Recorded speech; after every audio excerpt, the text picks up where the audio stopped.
আপনাদের এই কিশোরগঞ্জের কুখ্যাত সন্তান ডিবি হারুন, এই ভণ্ড লোক তার অর্ডারে তার নিজস্ব তত্ত্বাবধানে আমার লুঙ্গি খুলছে, আমার জুব্বা খুলে ফেলছে।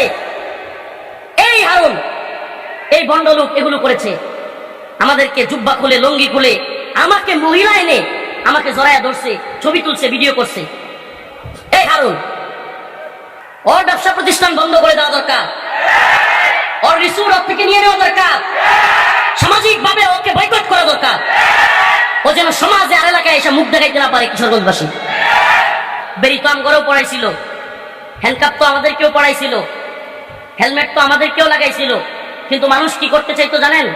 আল্লাহি, একটু বাড়ায় বলতেছি না, শত শত মানুষ যাই পাপড়তো একটু আমাদের সাথে আদালতে নেওয়ার পরে মুসাফা করার জন্য, একটু জড়ায় ধরার জন্য জাপায়া পড়তো, আর এদের উপরে জাপায়া পরে লাফতে দেওয়ার জন্য, একটা ডিম মারার জন্য, পারলে গিয়া দুটো জুতা মারার জন্য।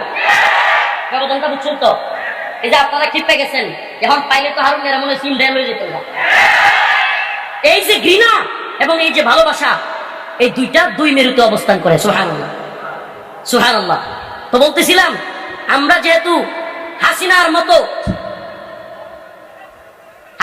মতো ভয়াবহ স্বৈরাচার শাসককেই পরোয়া করি নাই, আলহামদুলিল্লাহ। আপনাদেরকে একটা কথা শোনাই, আলহামদুলিল্লাহ, আল্লাহ পাকের শুকরিয়া। হাসিনা গেছে কিংবা ছিল, তখনও যেইভাবে কথা বলছি আমি এবং আমরা এখনো এইভাবেই কথা বলি।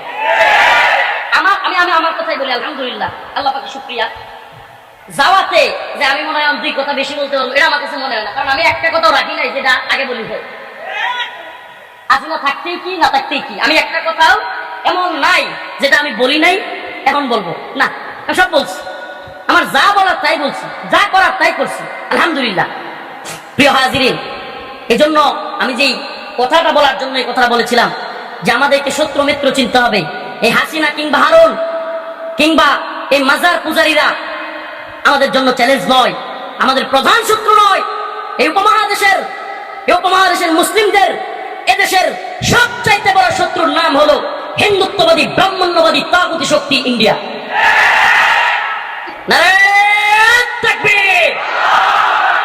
মুজাহিদ মিল্লাত শাইখুল হাদিস আল্লামা জসিমউদ্দিন রহমানের আগমন, মুজাহিদ মিল্লাত উম্মাহ দরদি শাইখুলের আগমন, মুফতি মাহমুদ হাসান গুনবি হাফিজাহুল্লাহর আগমন, কিশোর তাকবীর, রশিদ সাহেবের আগমন, রহমানী সাহেবের আগমন, শুভেচ্ছার স্বাগতম, সামুরারা জিহাদ আল জিহাদ, হয়তো খেলাফত, গুনবি সাহেবের আগমন, শুভেচ্ছার স্বাগতম। প্রিয় ভাইরা আমার প্রিয় মুরব্বী, প্রিয় বড় ভাই মুফতি মাহমুদ হাসান গুনবি হাফিজাহুল্লাহ চলে এসেছেন। ভাই কথা বলবেন, আমি সংক্ষিপ্ত করতেছি, শুনেন। স্বৈরাচারদের লিস্ট করলে পৃথিবীর ইতিহাসে আয়নাঘর তৈরি করা, শত শত আলেমকে একসাথে বন্দী করা এবং দেশে কথা বলতে না দেওয়া, এমন একটা নির্মম পরিস্থিতি তৈরি করার ইতিহাস যদি আপনি দেখেন, পুরো পৃথিবীতে সিরিয়াল করলে হাসিনার নাম থাকবে কি থাকবে না? সেই জালেমের বিরুদ্ধে শত শত দিন জেলখানায় থেকে, একদিন দুই দিন নয়, এক মাস দুই মাস নয়, বছরকে বছর আমরা কারাগারে থেকেছি। তাদের বিরুদ্ধে কারাগার থেকে বেরিয়ে দিনকে দিন রিমান্ডের নির্যাতনের শিকার হয়েছি। আপনারা কি কল্পনা করতে পারেন একসাথে কতগুলো মুজাহিদদের পাইছেন? এক একটা মর্দে মুজাহিদ, এগুলো আপুসির মৌলানা না, এই পকেট আর পেটের দান্দা করার মৌলবি আনেন না আপনারা। এরা জীবন দিতে সর্বদা প্রস্তুত, এমন অনেক জামাতকে আপনারা নিয়ে আসেন, আলহামদুলিল্লাহ। উম্মার ফিকিহে এদের অনেক রাত ঘুম হয় না, এই সমস্ত আলেমদের, আলহামদুলিল্লাহ। সামনে বলতে নাই, তবু বলি, আমরা আপনাদের সামনে আছি, পিছনে আছি, আমরা আপনাদের সামনে পিছনে কমান্ডো বাহিনীর মতো আমরা আপনাদেরকে ধরে রাখবো ইনশাআল্লাহ। এই মুরব্বীদেরকে বলবো, আপনারা এগিয়ে যান। কমান্ডো বাহিনী যেমন অপারেশনে সবার সামনে থাকে, আমরা আপনাদের সামনে আছি। এরা কাবির ও আসলাফদের উজ্জ্বল নমুনা। ভাই বসে আছেন, আমার প্রিয় ভাই মুরব্বী মাহমুদ হাসান গুনবি, আমি যত দেখি তত অবাক হই। সুবহানাল্লাহ, সাহাবায়ে কেরাম এবং তাবেঈদের উজ্জ্বল নমুনা। আল্লাহ পাক তাকে অহংকার মুক্ত বিনয়ী জীবন দান করেছেন। আল্লাহ পাক তাকে দ্বীনের জন্য আরো কবুল করুন, এবং আল্লাহ পাক তাকে দ্বীনের জন্য এমন এমন ভাবে এগিয়ে যাওয়ার তৌফিক দান করুন যেন এই উম্মাহকে নিয়ে আমরা আগামী দিনে ইসলামী বিপ্লবের স্বপ্ন দেখতে পারি। আমরা দুরুদ কমায় দিছি বলে বন্ডরা এখন দুরুদের নামে ভণ্ডামি শুরু করছে। আমরা দুরুদ পড়া ছেড়ে দিচ্ছি, এই জন্য বন্ডরা এই দরুদের নামে মিলাদের নামে মাজার তৈরি করে যা তা শুরু করে দিচ্ছে। মদ খাওয়া, গাঁজা খাওয়া, মেয়ে ছেলেদেরকে নিয়ে নাচানাচি করা, মাজারে গিয়ে মান্নত করা, কপাল লাগায় সিজদা করা, এই ফাহেসা কাজগুলো এরা শুরু করে দিচ্ছে। তো আমাদের এলাকাতেও এরকম এক মাজার আছে, তবে হ্যাঁ এই মাজারের ইতিহাস অনেক বড়।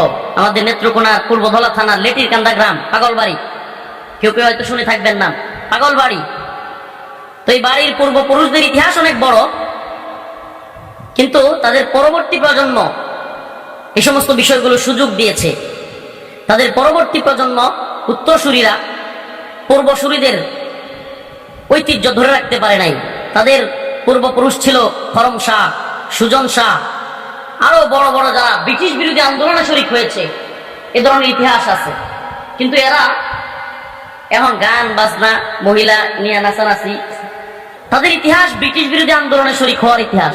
কিন্তু এখন কিছুদিন এই আমি জন্মের পর থেকে দেখতেছি, যখন থেকে বুঝি, মদ গাঁজা এসব খাওয়া, নাচানাচি করা, মহিলা পুরুষ একসাথে ভণ্ডামি করা, তারপরে মান্নত করা, কপাল লাগায়া, এগুলো অনেক দিন ধরে হচ্ছে।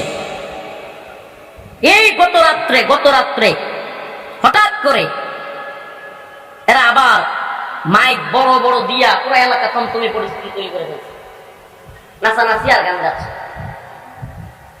তো এমত অবস্থায় আমার কাছে ফোন আসছে যে হুজুর, সারা দেশে মাজার ভাঙ্গে, সারা দেশে বন্ডদের গাজার আড্ডা নষ্ট করতেছে, আমরা কিছু করি। অনেকে ফোন দেয়। তা আমি বলছি ভাই, আমি এসব ভাঙাভাঙির পক্ষে না। বলে কেন হুজুর? আমি বলছি শুনেন, আমাদের প্রথম এবং প্রধান কাজ হলো ইআদায়ে কালিমাতুল্লাহ। প্রধান শত্রুদেরকে পরাজিত করতে পারলে, সাপের মাথা আমেরিকা, ব্রিটেন কিংবা রাশিয়া যখন আফগানিস্তানে আফগান মোল্লাদের কাছে পরাজিত হলো, তখন আফগানিস্তানের মোল্লাদের, তালেবান ভাইদের বাড়ি বাড়ি গিয়া মাজার ভাঙতে হয় না, এগুলো এমনিতেই নাই হয়ে গেছে। আমাদের মূল কাজ দ্বীনের বিজয়ের জন্য চেষ্টা করা, ইলায়ে কালিমাতুল্লাহর জন্য চেষ্টা করা, ইকামতে দ্বীনের জন্য চেষ্টা করা। আলহামদুলিল্লাহ, এমনিতেও এই মাজারপন্থীরা মাজার ব্যবসায় নাই খেয়ে গেছে। আলহামদুলিল্লাহ, এই ক্ষেত্রে আহলুল হাদিসের ভাইদের বড় খেদমত আছে, স্বীকার করতে হবে। আহলে হক উলামায়ে কেরামের বড় খেদমত আছে। এখন যুব সমাজ বোঝা শুরু করছে। আমার আলোচনার প্যাটার্ন একদিক থেকে অন্যদিকে চলে যাচ্ছে। যুব সমাজও বোঝা শুরু করছে। আলহামদুলিল্লাহ, এখন কলেজ ভার্সিটি, স্কুল কলেজ ভার্সিটির ছেলেপেলেরা একটুর উপর কাপড় পরে, 5 ওয়াক্ত নামাজ পড়ে, পর্দা মেনটেন করে চলে, সুবহানাল্লাহ, চোখের হেফাজত করে। এটা বড় খুশির খবর। ইয়া আইয়ুহাল্লাযীনা আমানু মান ইয়ারতাদ্দা মিনকুম আন দীনিহি ফাসাউফা ইয়াতিল্লাহু বিকওম ইউহিব্বুহুম ওয়া ইউহিব্বুনাহু আযিল্লাতিন আলাল মুমিনিন আ'ইজ্জাতিন আলাল কাফিরিন ইউজাহিদুনা ফি সাবিলিল্লাহ ওয়া লা ইয়াখাফুনা লাওমাতা লাইম। আল্লাহ তো বলছেন, তোমরা যদি মুখ ফিরায় নাও এই দিন থেকে, আমি এমন এক জাতি তৈরি করে দিব যে এরা আমাকে ভালোবাসবে, আমিও এদেরকে ভালোবাসবো।